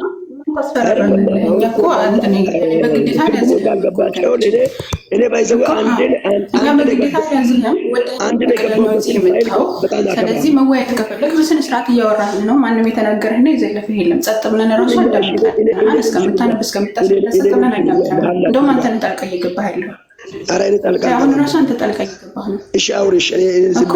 ስለዚህ አሁን እስኪ አንዴ ላውራ። ማንም የተናገረ የለም። እኛ ቀስ ብለን ነው እያወራን ያለን። አሁን እኔ የጠየኩት ጥያቄ አሁን አንተ ወዳለህበት እኮ ትመጣለህ። አሁን አንተ ወዳለህበት ትመጣለህ። ግን እሱ ጥያቄ ስላልሆነ አንዴ ጀምር።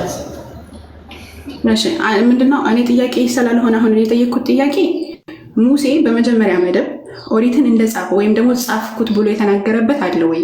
እግዚአብሔር ሰምቼ እግዚአብሔር እንደዚህ አለኝ፣ እኔ ደግሞ እግዚአብሔር እንቋል አንዴ ልጨርስ። እንደዚህ ከሆነ እኛ ሙሴ እንደጻፈ እናምናለን። ሙሴ ፕሊስ አንዴ ቆይ። እግዚአብሔርን እናንተማ ጻፈ ብላችሁ እኮ ታምናላችሁ። የእናንተን እምነት አይደለም የጠየኩት እኔ። ኦሪት ዘፍጥረት ከዘፍጥረት ጀምሮ እስከ ዘዳግም ድረስ ሙሴ ጻፈው ተብሎ በክርስቲያኖች ዘንድ ይታመናል።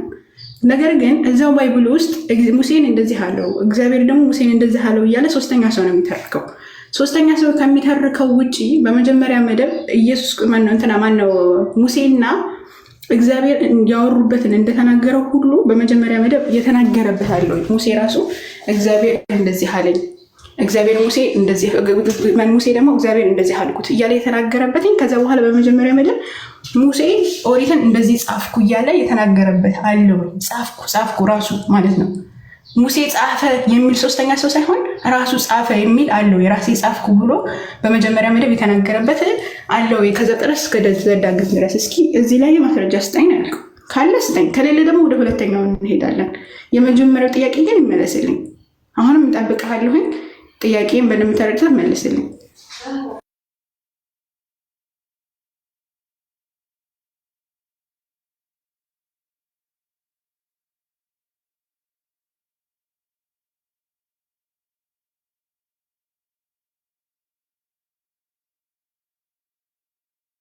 እየሰማሽ ነው?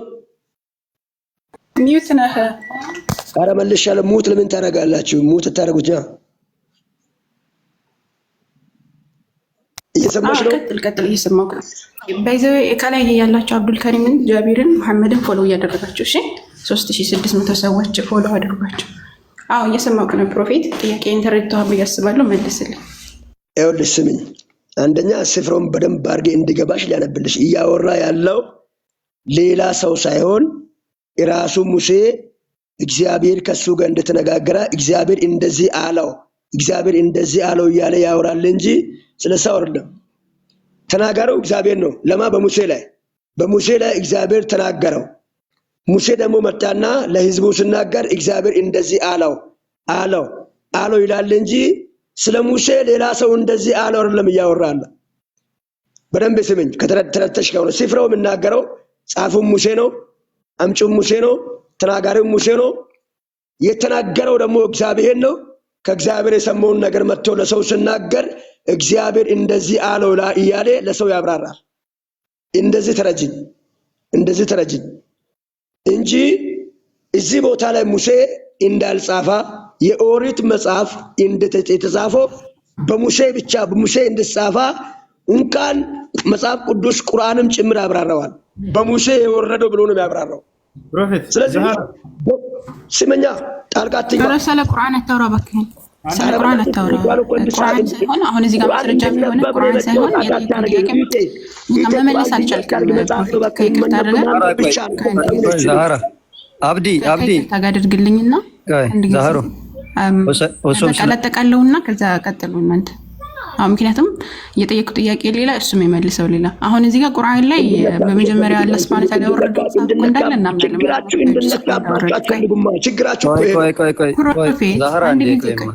ዛህራ አውርተናል። አታጠቃልዩ፣ ችግር የለውም። አሁን እንትን ውስጥ ነው የገባው። ከዛ ወደ ቀጣዩ ብትሄድ ይሻላል ማለት እንትን እየተንዛዛ ስለሆነ ማለት ነው። አሁን ቅዳም ሶስተኛ እየጠየቅኩት ነው፣ ሶስቱን ጥያቄ ስላልመለሰ፣ ስለዚህ ወደ ቀጣዩ እንሄዳለን። እኔ ጠቅላላ አድርገው። አሁን እዚህ ጋር የጠየቅኩት ጥያቄ በመጀመሪያ መደብ ሙሴ እግዚአብሔር እንደዚህ አለ፣ እግዚአብሔር ሙሴ እንደዚህ አለ። ፕሮፌት እባክህ አንዴ ቆይ፣ እስኪ ትልቅ ሰው አይደለህ? አንድ ጊዜ ቆይ፣ አንዴ እባክህን፣ አንዴ ብቻ። አሁን እዚህ ላይ በመጀመሪያ መደብ የተናገረበት አለ ወይ ነው ጥያቄ የነበረው። ሙሴ እግዚአብሔር እንደዚህ ብየዋለሁኝ እግዚአብሔር ደግሞ እንደዚህ አለኝ ብሎ ሙሴ የተናገረበት አለ ወይ ነው። ሙሴ በሶስተኛ መደብማ እኮ ይናገራል። በሶስተኛ መደብ ምንድነው የሚለው? ሙሴ እግዚአብሔር እንደዚህ አለው፣ እግዚአብሔር ደግሞ ሙሴን እንደዚህ አለው። ሙሴ የእስራኤል ልጆችን ይዞ ወጣ፣ ሙሴ ሄደ፣ ሙሴ መጣ እያለ ብዙ ቦታዎች ላይ ይናገራል። ግን በመጀመሪያ መደብ የተናገረበት አንድ ቦታ አለ ወይ ነው ጥያቄ። እንደጻፈ ምንድነው ማስረጃ የሚል ጥያቄ ነበረ። እሱን አልመለስክም። ስለዚህ ስላልመለስክ ቅድም ለተናገርከው ሁሴን ለጠየቀህ ጥያቄ ማስረጃ አላመጣህም፣ ለዚህም ማስረጃ አላመጣህም። ስለዚህ ፍርዱን ለህሊናና ለታዳሚ እንስጥና ወደ ሌላ ርዕስ እንሂድ። እናመሰግናለን ወገናችን ፕሮፌት። ቀጥሎ ወንድሞች።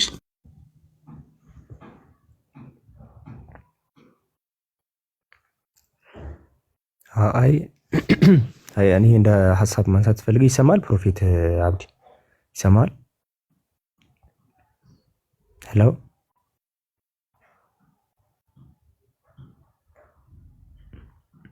ይሰማል?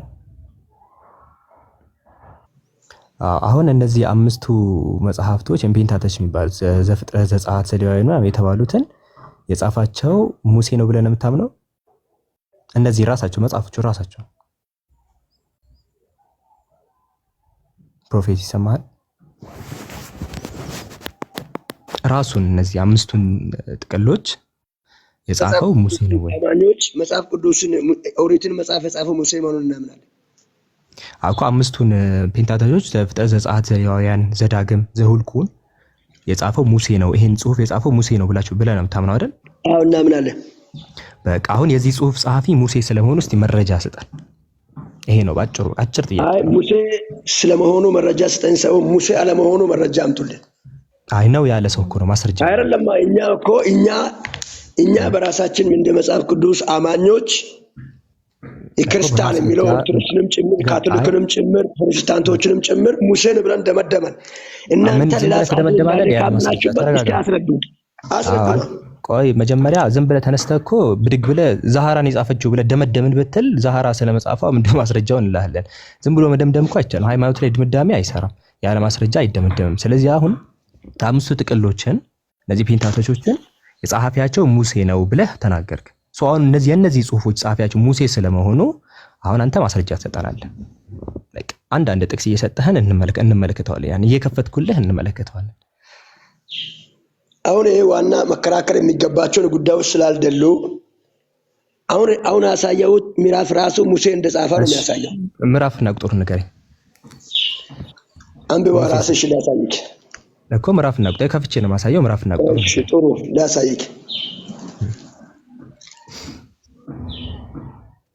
ምዕራፍ 19 ዘጸአት መጽሐፍ ምዕራፍ 19 እሺ፣ ምዕራፍ 19 ቁጥር ስንት ላይ? ከቁጥሩ አንድም ጀምሮ እስከ መጨረሻ አንድ ነው። ጠቅላላው ስለሱ ነው የሚያወራው። ሙሴ እንደጻፈው ነው የሚናገረው። እሺ፣ ከዚህ 3700 ሰዎች አብዱል ከሪምን መሐመድ ከታች አብዱ መርካቶ ገብታልና አብዱ መርካቶ መጽሐፎችን ምናምን ይሸጣል። የትም አትገር ብትሆኑ ያመጣላችኋል። ስለዚህ አብዱ መርካቶን ፎሎ አድርጋችሁ መግዛት ትችላላችሁ፣ በመጥለብ ትችላላችሁ በውስጥ እና ወንድሞችን ደግሞ ፎሎ አድርጋችሁ ጃቢርን መሐመድን አብዱል ከሪም። እኔ ደግሞ ሐዲስን በነፃ የሚሰጠኝን እፈልጋለሁ። በአካች ሐዲስ በነፃ ስጡኝ። ኧረ ቆይ አንተ ሰውዬ ምን ሆነሃል? ተረጋጋ። ሐሳብ እንትን አትስርቅ። እሺ ዞሪ ዘጸአት ምዕራፍ 19 ላይ ሙሴ ነው የሚናገረው። ሙሴ ስለመሆኑ ማስረጃ አለ ብለናል። የትኛው ቁጥር ላይ ነው ሙሴ ስለመሆኑ ማስረጃ? ዘጸአት ምዕራፍ 19 ዘጸአት ምዕራፍ 19 ከአንድ ጀምረህ እስከ መጨረሻ አንብብ። የትኛው ነው ሙሴ ስለመሆኑ የሚናገረው? የትኛው ነው? ከፍቼዋለሁ። ቁጥር ስንት ላይ ነው? እያነበብክ ነው አንተ? ከአንድም ጀምረህ አንብብ። እሺ በሶስተኛ ወር የእስራኤል ልጆች በግብጽ ምድር ከወጡ በኋላ በዚያን ቀን ወደ ሲና ምድረ በዳ መጡ። ማን ነው የሚያወራው? ሙሴ ነው እያወራል። ቀጥል። ማስረጃ እኮ ማስረጃ ወስደና ለሱን እኮ ነው ጥያቄያችን። እየወረድክ ሂዳ ብራዝል እየወረድክ ቀጥል። እንደ ማስረጃ ራሱ መጽሐፍ እየወረድክ ጥቅሱን ብቻ ፍቅጨታል። እሱ ነው እኮ የታለ ተናጋሪ? አሁን እየወረድክ ሂድ። እስከ ስንት ልውረድ?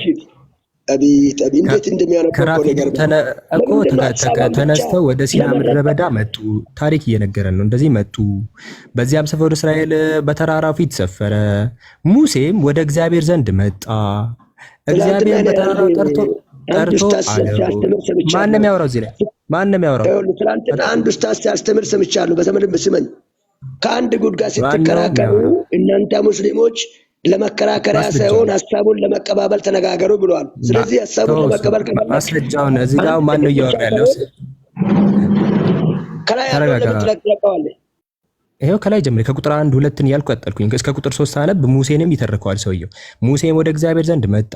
እግዚአብሔርን በተራራው ጠርቶ እንደዚህ አለው እያለ ማን ነው የሚያወራው? ጥሩ እሺ፣ ቀጥል። አለው፣ ጠራው። ከዛ ማን ነው የሚያወራው? ይሄን ታሪክ የሚተርከው ማን ነው? ራሱ ሙሴ ነው እኮ። ለሱ እኮ ማስረጃ ብትሰጠን ዝም ብሎ በደብድ ዛሃራስ ብትሆን እዚህ ጋር እንዴ ሁሱስ ቢሆን ዝም ብለህ የፈለከው ሰው እንትና ነው የሚናገረው ትላለህ እኮ። ማስረጃ ነው ግምት ካልሆነ እንደዚህ ማስረጃ የለማ። ይሄ እንደዚህ እኮ ማስረጃ አስተና እኮ ማስረጃ አስተ የሙሴም ተመሳሳይ ነው። ልክ እንደዛ ነው የምትለን አንተ። ልክ ሁሱ ነው ተናጋሪው በል። አንዴ አዳምጣት። ዝም ብለህ አታውራ። አንዴ አዳምጣ። አንዴ ጥያቄው ሳይገባ ቆይ ተግባብተናል። ተግባብተናል። እንደው ሴን አይደላችሁም እናንተ ዝም ብላችሁ ቆይ እኮ እኔ ምንም የተረጎምኩት እኮ ነገር የለም። እዚህ ጋር እየተናገረ ያለው ማን ነው ነው ወይ ሁሱ? እንደዚህ አይደለም መጽሐፉ፣ እንደዚህ አይደለም የምትረጎመው። ሐሳቡን ልትቀበል ከፈለግ ሙሴ ወደ እግዚአብሔር ወጣ፣ ከተራ መጣ፣ ለእስራኤል ተናገረው። ከማን የሰማው? ከእግዚአብሔር የሰማውን። እንደዚህ ውሰድ። አብዱልከሪም ስለ ስላሴ አውሩ። አይረስ ባንድረስ ያችሁ በዚህ ልቀጥል እንጂ ልቀጥል ቆይ ስማኝ አንድ ልንገርህ እኔ አንድ ጌታ ዘመንህን ይባርከው ጌታ ዘመንህን ይባርከው የዛሬው ቀን ያንተ ነው ስለ ስላሴ አሁን ስበክ እዚህ ያላ ትውልድ ነው ይሄ ቤት የወንጌል ጥረት አለበት ስለዚህ አሁን ስለ ስላሴ ልጆች አይ ነው እያወራሁ ያሉትማ አንተ አትከለክልም እኛ ስለ ስላሴ ሰው እያወራን የምንነግር ስለ መጽሐፍ ነው ስለ ስላሴ ሌላ ቀን እናውራ መረጃ አላመጣህም በቃ አደከምከን ምንም መረጃ የለም ዝም ብለህ ሙሴ እንደዚህ ተረዱት ነው የምትለን እንጂ ምንም ማስረጃ አላመጣም ስለዚህ ሰው አድማጭ አይቷል ምንም ማስረጃ እንዳሌለ ማለት ነው አይ እናንተ ሲጀመር እሺ አንድ ጥቅስ እዚህ ላይ ቆይ አንዴ ተረጋጋ አንዴ የመሸነፍ ያለመሸነፍ ጉዳይ ሰው ላይ የትምህርት ጉዳይ ነው እኮ ችግር የለውም በቃ ትምህርቱን በደንብ አንተ ነግረህናል እኛ ደግሞ ምንም ማስረጃ ስንጠይቅ ምንም ማስረጃ አላገኘንም በቃ ችግር የለም አለመሆኑን ማስረጃ አምጣ እሺ አንተ አለመሆኑን ማስረጃ አምጣ የመጀመሪያው ተናጋሪው ሌላ አካል ነው ሙሴ እየተተረከበ ነው የመጀመሪያው ማን የመጀመሪያው ቁጥር ተረጋጋ እኛን እየጠየቅን አይደል አንተው ስትጠይቅ ምንም ማስረጃ አላመጣም እኔ ደግሞ ማስረጃ ማን ነው እሺ መረጃ አምጣ በቃ እኮ ተረጋጋ አንድ ዝም በል እንዴ ተረጋጋ የመጀመሪያው ማን ነው ሲባል የመጀመሪያው ሙሴ አለመሆኑ አሁን ሙሴ አለመሆኑ የመጀመሪያው ማስረጃ እንትን ናሬት እየተደረገው ነው ከሙሴ ሰው ጸሐፊው ከሙሴ ሞት በኋላ የቆየ ሰው ስለሆነ ማስረጃ ልስጥ ሰውየው ከሙሴ በኋላ የነበረ አካል ስለሆነ እሺ ክፍሉን ልክፈት ይሄው እዚህ ላይ ለምሳሌ ሰዎቹ ከዛ በኋላ የነበረ አካል ነው ይሄው ጸሐፊው ይናገራል ይሄው እዚህ ላይ ኦሪት ዘዳግም ምዕራፍ 34 ላይ ይሄው የእግዚአብሔር ባሪያ ሙሴ አለ እንደ እግዚአብሔር ቃል በሞዓብ ምድር ሞተ አለ ጸሐፊው ነው የሚለን ሞተ በቤተ ፌጎርም ፊት ለፊት በሞዓብ ምድር በሸለቆ ውስጥ ተቀበረ አለ እስከዛሬ ድረስ አለ ሰውየው ነው የሚያወራው እስከዛሬ ድረስ ሙሴ ኦሬዲ ሞቷል ተቀበረ ካለ በኋላ እስከዛሬ ድረስ መቃብሩ ማንም አላወቀውም ሙሴ በሞተ ጊዜ እድሜው 120 ዓመት ነበረ አይኑ አልፈዘዘም አለ የእስራኤል ልጆች በሞዓብ ሜዳ 30 ቀን ለሙሴ አለቀሰውለት አለ እንግዲህ ሰውየው ከሙሴ ሞት በኋላ 30 ቀን ዊትነስ እያደረገ አልቀሰውለት አለ እስከዛሬ ድረስ ደግሞ መቃብር ማንም አላገኘውም እያለ ነው ሰውየው ለዚህ ሰውየው ሌላ አካል ነው ከሙሴ ሞት በኋላ እያንዳንዱ ለቅሶ ሆኖላ ስንቀን እንደሆነ እስከዛሬ ድረስ ማንም ቦታውን አላገኘውም እያለ ያወራ ነው ሰውየው እስከዛሬ ሲል ሙሴ ኦልሬዲ መቃብር ውስጥ ነው ያለው ሰውየው ግን እስከዛሬ ድረስ መቃብሩን አላገኙትም ማንም እንትን አላለም 30 ቀን እያለቀሱለት ነበር አለ ስለዚህ ከሙሴ ሞት በኋላ ያለ አካል ነው ይሄንን ከሁሴን ጋር ቅድም ተነጋግረን ተማምነንበታል አንተ አዲስ መተህ ነው የምታወራው እሱ አሁን እያወራን ነው ሙሴ ከሞታ በኋላ የተቀበለው ኢያሱ ነው ይሄን ቦታ እንደዚህ የሚያደርገው ኢያሱ የሚለውን ነገር እዛ ቦታ አታገኝም ተረካቢ እንዳለው ግን መጽሐፉ ሌላ ቦታ አሳይቻለሁ እሺ ኢያሱ ስለመጻፉ ይሄን ቦታ ኢያሱ ስለመጻፉ ማስረጃ አስጠኝ ምዕራፍ አሳይቻለሁ ምዕራፍ አሳይኝ ኢያሱ መጽሐፍ ምዕራፍ አንድ አሳይቻለሁ እኮ አሳይኝ ኢያሱ ራሱ ኢያሱን አልጻፈውም በነገራችን ላይ እዛም ጋር ሰርፕራይዝ አደረገ ቀጥላለሁ ቁጥር ክፈት መጨረሻው አሁን ያለው እሺ መጨረሻው አሁን ያለው ዘዳግም መጨረሻ ነው ያለው አሁን ቀጥላ ክፈት ኖ ኢያሱን ክፈት እዛው ቦታ አንድ ገጽ አንሳ እሺ ኢያሱ አንሳ አንድ ገጽ አንድ ገጽ አንሳ ይሄው መጨረሻ ምዕራፍ ላይ ነው ዘዳግም ላይ ይሄው መጽሐፍ ኢያሱ አሁን መጣል የመጀመሪያው ምዕራፍ 24 መጨረሻ የዘዳግም ምዕራፍ ነው ይሄ ሰው ምንም ከኔ ጋር ሊገባባ አይችልም በቃ ወደ ስላሴ እንምጣ ተው ይቅርባት ስለ ስላሴ እኛ ነው የምናውቀው እናንተ አላችሁም ስለዚህ በዚህ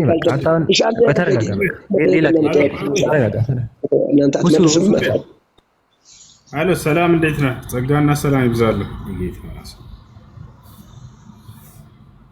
ፕሮፌት ሰማን ፕሮፌት ሚለው ራሱ ስፔሊንግ በትክክል አልጻፈውም በነገር ፕሮፌት እንደዚህ አይጻፍም እሺ አብዲን ኢነር ለመጻፍኩት እንዴት ነህ የጻፍኩት ኢነር ጌታ ጸጋና ሰላም እሺ ዘመነ ይባረክ አንድ አዳምጠን እስኪ የዛሬው ቀን ያንተ አይደለም መጣልኝ በእናትህ ደስ ስትል ከምር ኧረ እነኛ ያስቸገሩ በስመ አብ ኧረ እነሱ ስለታስገባቸው ተረጋግተው አይሰሙ ትልቅ ስህተት አየሁኝ እስኪ ሙስሊም ነበርኩ ብለሃቸዋል ኧረ ቤተሰቦቼ ሙስሊም ነኝ ምንም አላፍርበታለሁ። አላፍርበትም። ሙስሊም ነበር አላፍርበትም። ነገ አላፍርበትም። ከነገ ወዲያ አላፍርበትም። ሞቶም ብለሃል ወይ? ሞቶም ተነስቻለሁ ብሏል። ሞቼ ተነስቻለሁ ብሏል። ሞተ ተነስታል። እሺ ማንኛ አዎ ከተቀበልክ ታሪኬን ልናገር እችላለሁ። እሺ እግዚአብሔር ጋር ትግያ የተጋጠመው ነብይ መለስን ታውቃለህ? ባንድ ከእግዚአብሔር ጋር ትግያ ተጋጠመ ያለው ተናገረ ነብይ አለ አይደል? ነብዩ መለስን ታውቀዋለህ? የእስራኤል ዳንሳ ደቀ መዝሙር ነብዩ መለስ አታውቀውም? ነብይ መለስ አውቃለሁ።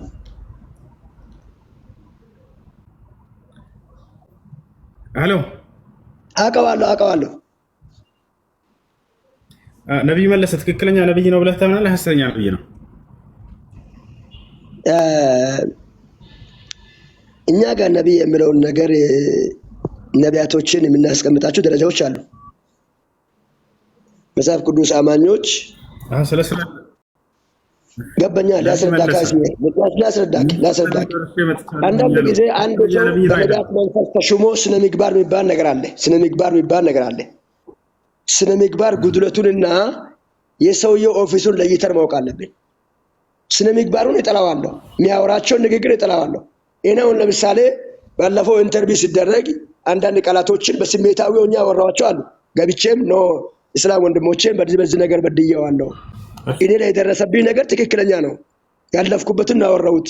ነገር ግን አንዳንድ በኔ ላይ የደረሰብኝ ስሜታዊ ሆኜ ለምሳሌ አንተን አንገት ሲታረድ እግር ሲሰበር ዋጋ ስትከፍል ባደረሰው ዋጋ ላይ ብታወራበት ስሜት አለው። አንተም ብትሆን ስንት ታውቀዋል። በዚህ ሲያወራ እንደዚህ አርጉብኝ ብዬ ሲያወራ ስሜታዊ ሆኜ ሲያወራ ይሄኛውን መልሼ ሌላ ቪዲዮ ገባውና አይ በዚህ ጉዳይ ላይ መናገር የለብኝም ነበረ። እኔ ግን ስሜታዊ ሆኜ አውርቼዋለሁ ከተጎዳሁበት አንፃር ብዬ እኔና እስልምና የተለያዩ ናቸው ብዬ ለይቼዋለሁ። ይሄኛው አሁን ለምሳሌ እሱ ፕሮፌት ነው ወይ ነብይ ነው። እሱ ያወራበትን ንግግርና እሱ የሚያመልክበትን ቸርች አላገናኘውም። በዛ አንፃር ያዝልኝ። እሺ አንዴ ላውራ። እሺ በጣም ጥሩ።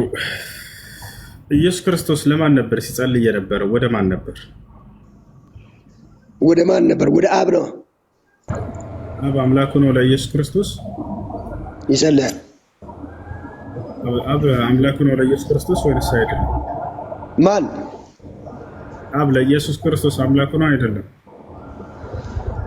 አብም አምላክ ነው፣ ወልድም አምላክ ነው፣ መንፈስ ቅዱስም አምላክ ነው።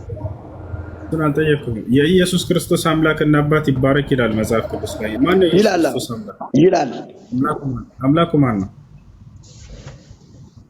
ኢየሱስም አምላክ ነው፣ አብም አምላክ ነው፣ መንፈስ ቅዱስም አምላክ ነው። ወደዚህ ከመጣ እኮ ለኢየሱስ አምላክ እንዳለው ይናገራል አይደል መጽሐፍ ቅዱስ? አምላኩ ማን ነው? አምላክ አለው ወይ? እግዚአብሔር አብ ነው። ስለዚህ ለኢየሱስ ክርስቶስ አምላክ አለው ማለት ነው። አምላኩም እግዚአብሔር አብ ነው አይደለ? አዎ።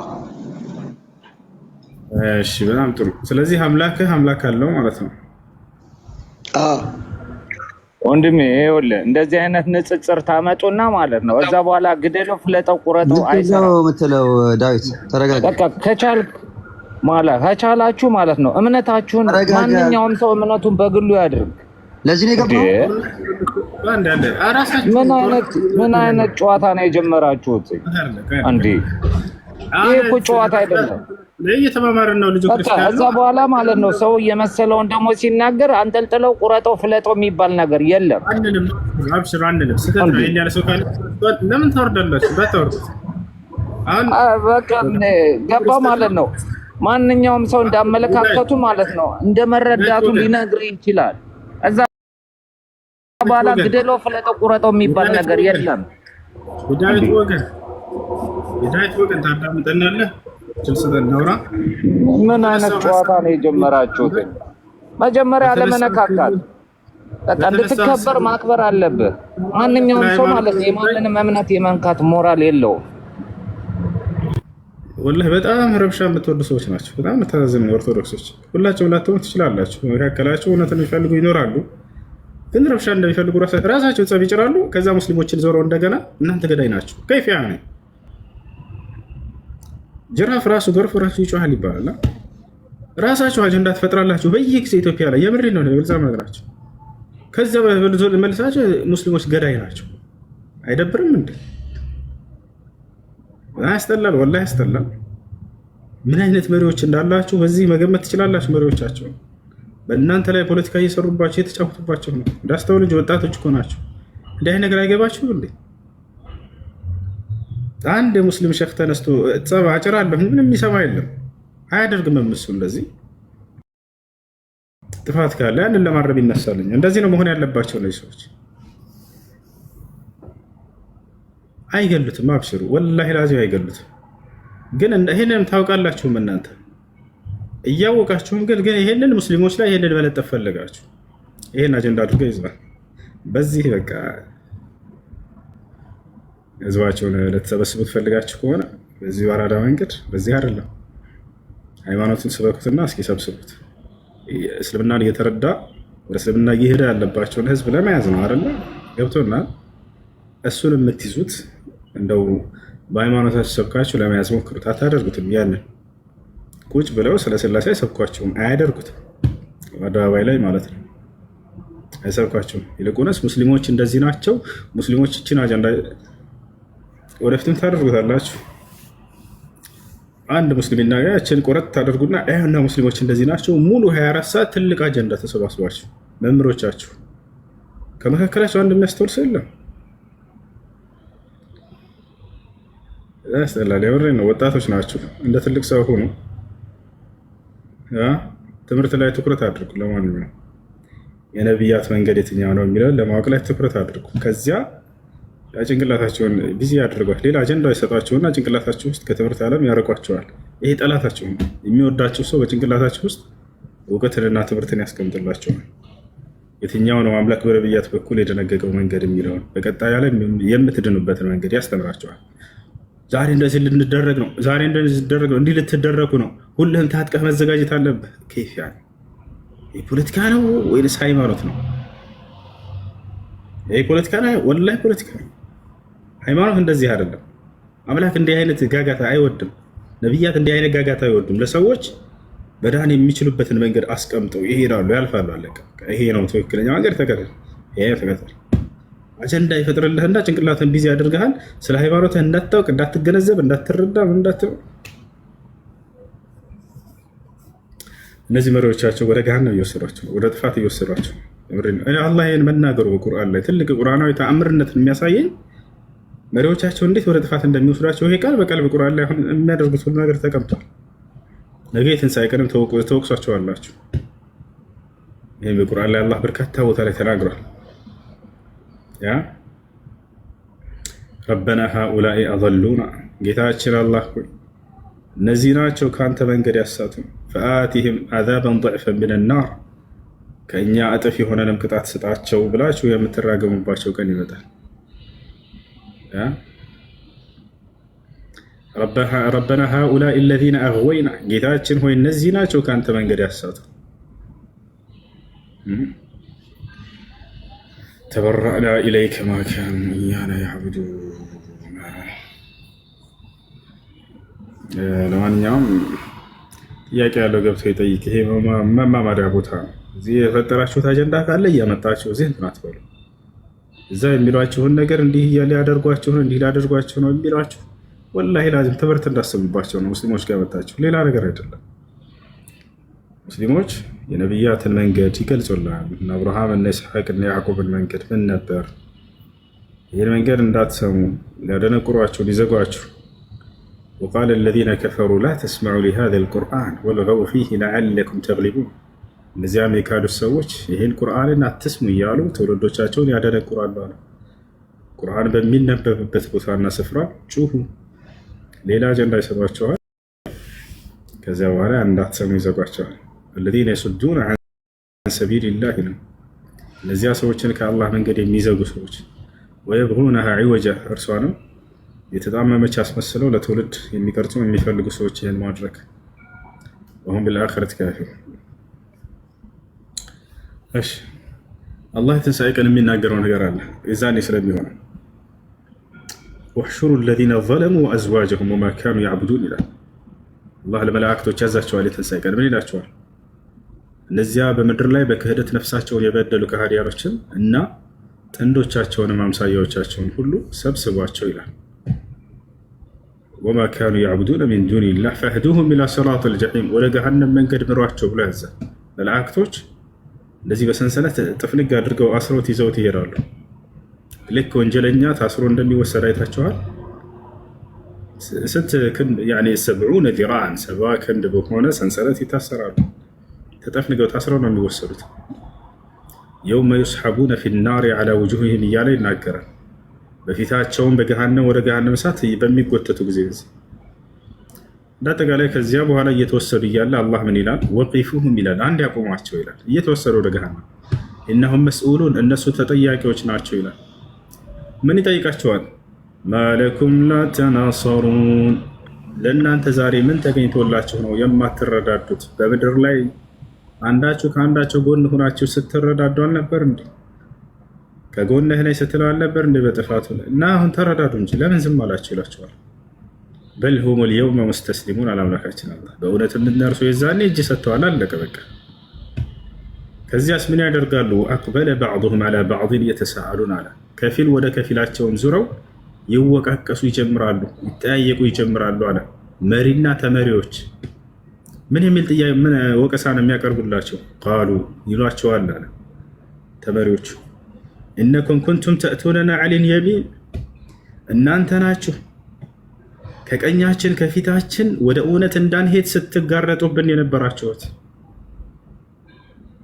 ወደ አምላክ መንገድ እንዳንሄድ ከፊታችን ቁማችሁ ስትዘጉን የነበራችሁት እናንተ ናችሁ ይሏቸዋል።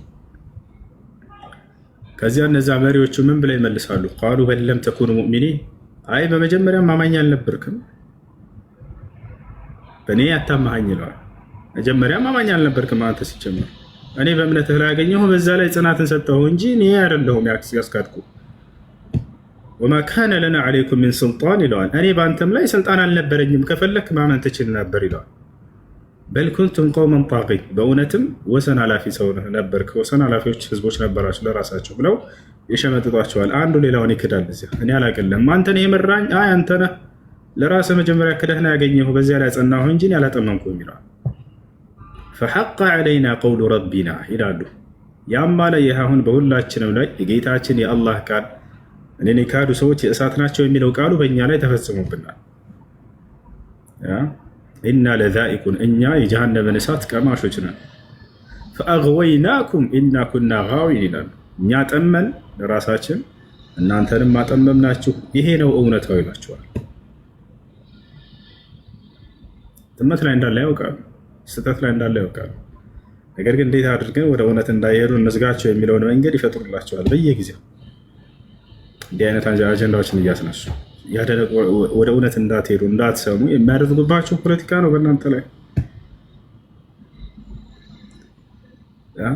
ፈኢነሁም የውመኢዚን ፊል ዐዛቢ ሙሽተሪኩን አለ አምላክ አላህ ቀጥሎ እነርሱም የዛኔ በቅጣት ላይ ተጋሪዎች ናቸው አለ፣ አብረው የሚቀጡ ናቸው። ዘላለም እየተወቃቀሱ ይኖራሉ። በአንተ ምክንያት ነው፣ አንተ ነህ እዚህ ለመግባቴ፣ እኔ አላውቅልህም፣ አንተ ራስህ እየተባባሉ ይኖራሉ። በርካታ ቦታ ላይ ቁርአን ላይ አላህ አውስቷል ይሄን ነገር። ፈኢነሁም የውመኢዚን ፊል ዐዛቢ ሙሽተሪኩን ኢና ከዛሊከ ነፍዐሉ ቢልሙጅሪሚን አለ አምላክ አላህ እኔ ልክ እንዲሁ በአማጽያን በካዲያኖች ላይ ልክ እንዲህ እሰራለሁኝ አለ። ለምንድን ነው ይሄ ሁሉ የሆነው ሲባል ጊዜ አላህ ሱብሓነሁ ወተዓላ ተናገረ። ኢነሁም ካኑ ኢዛ ቂለ ለሁም ላኢላሃ ኢለላህ የስተክቢሩን እነርሱ እነዚህ ሰዎች በአንዱ በአምላክ በአላህ እመኑ ከእርሱ በስተቀር ሌላ አምላክ የለም ሲባሉ ጊዜ ይህም በሉ ሲባሉ ሻሃዳ ቃል ነች ላኢላሃ ኢለላህ በሉ ሲባሉ ካኑ የስተክቢሩን ይኮሩ ነበር አለ። ወየቁሉነ ይላሉም አለ አኢና ለታሪኩ አሊሀቲና ሊሻዒሪን መጅኑን እኛ ለአንድ ገጣሚና ለአንድ እብድ ብለን አማልክቶቻችንን ልንተው ነው ይሉ ነበር አለ። በል ጃአ ቢልሐቅ ወሰደቀ አልሙርሰሊን በእውነትም እርሱ ሙሐመድ እውነትን ይዞላችሁ መጥቶ የነበረ ይላቸዋል። ቀደምት ነቢያትንም አረጋግጦላቸዋልም ይላል። አዎ እነ አብርሃም፣ እነ ኢስሐቅ፣ እነ ያዕቆብ፣ እነ ዮሴፍ፣ እነ ሙሴ፣ እነ መሲሁ እነዚህ ሁሉ ቀደምት ነቢያት እውነተኛ ነቢያቶች ናቸው ብለው በዚህ በተሰጣቸው ቃል ላይ በቁርአን ላይ አረጋግጠውላቸው የእነርሱንም መንገድ ሊሰብኳችሁ መጥተዋል። የሁሉም መንገድ አንድ ሆኖ ታገኝታላችሁ፣ ሁለት አይደለም። ያ ምንድነው? ኢስላም ነው። አንድና ብቸኛ የሆነውን ፈጣሪ በብቸኝነት እርሱን መገዛት፣ በእርሱ ላይ ቅንጣት ሳታጋሩ አምልኮን ለእርሱ ብቻ አድርጉ ነው ያሏቸው። ያ መሲሁ ከነቢያቶች መካከል አንድ ነቢይ ነው። በጊዜው አምላክ ላከው፣ በእስራኤል ልጆች እንዲያስተምር አስተማረ። በጊዜው ተአምራቶችን አላህ ሰጠው፣ ለቀደምት ነቢያት እንደሰጠ ያ ነው እንጂ እርሱ በፍጹም አምላክ አይደለም። የአምላክ አገልጋይ ነው። ዮሐንስ ወንጌል ምዕራፍ 20 ቁጥር 17 ላይ ወደ አምላኬ ወደ አምላካቸው አድርጋለሁ አለ ኢየሱስ። ኤፌሶን ምዕራፍ 1 3 ላይ የኢየሱስ ክርስቶስ አምላክ ይባረክ ይላል። ኤፌሶን ምዕራፍ 1 ቁጥር 17 ላይ የኢየሱስ ክርስቶስ አምላክ ይባረክ ይላል። ለአምላክ አለው ያለ መጽሐፉ። ለምንድን ነው ያን አምላክ የማትፈልጉት? ማን ነው የክርስቶስ አምላክ? መቼም አምላክ አይኖረው። አምላክ አለኝ ካል خلاص እርሱ አምላክ እንዳልሆነ እዚህ ጋር ታገኛላችሁ። ይሄ ነው አሌክስ